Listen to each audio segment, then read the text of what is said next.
Welcome to Moving Iron Podcast Tax Tip of the Week with Glen Birnbaum. Glen, it's a couple days here before tax day actually happens on the 17th, and we're rolling into probably your busiest time of the year. I'm sure you're up here the rush. Right now. Yeah, We're hanging in there. I can imagine you're up against the wall there. But anyway, so let's talk about what happens if you don't make your tax payment here on the 17th. Yeah, so it is Tuesday the 17th this year, so you have until the end of the day on Tuesday. That's because there's Emancipation Day, which is a holiday in Washington, D.C. on Monday, so that's why it's actually Tuesday. So you have a little extra time. But if you don't have all your records ready to go, and you can't file, and certainly we're doing quite a bit of that right now, you should file for an extension. And the extension lets you have 6 months, so the October 15th, to kind of get everything in order. So that's the first thing, is file for an extension. But then you're supposed to also pay the tax, the estimated tax that you think you owe by Tuesday as well. And that's what we want to talk about today, is what are the consequences if you don't make those payments. Okay, so here comes the 17th, comes around, and either number of reasons, either you don't have the money to make the payments, or you make a partial payment, or whatever it is. What are some of the problems I could run into if I don't do that? So the first thing is they do charge an interest rate, and it comes out every quarter. And so right now the rate that's being charged on an underpayment is 5%. So it's a 5% annual rate.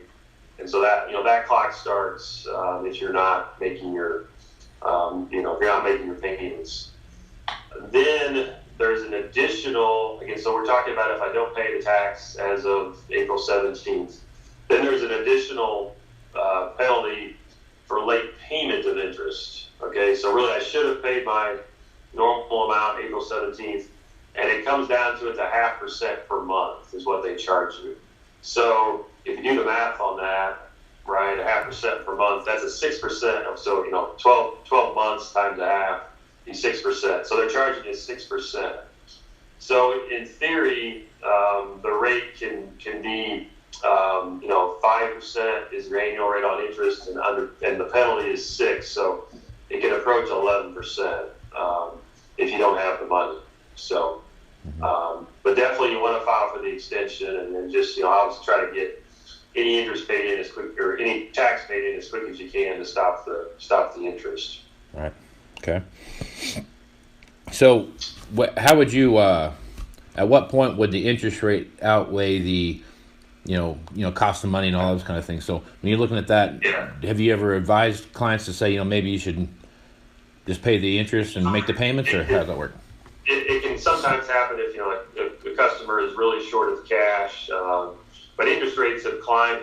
These IRS rates, that 5% I was talking about, that was 3% not too long ago. But the thing on these payments, this interest or these penalties, it's not a deductible interest. So you'd better pay the bank potentially, and you'll be able to deduct that interest, as opposed to the IRS interest and penalties would not be deductible. Yeah.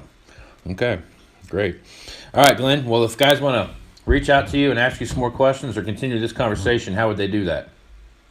Phone number is area code 309-694-4251, or you can check me out on Twitter at Glen Birnbaum. All right, Glenn. Well, Glenn, till next week, I appreciate you being on, and we'll talk to you then. Okay, thanks, Casey. I appreciate it.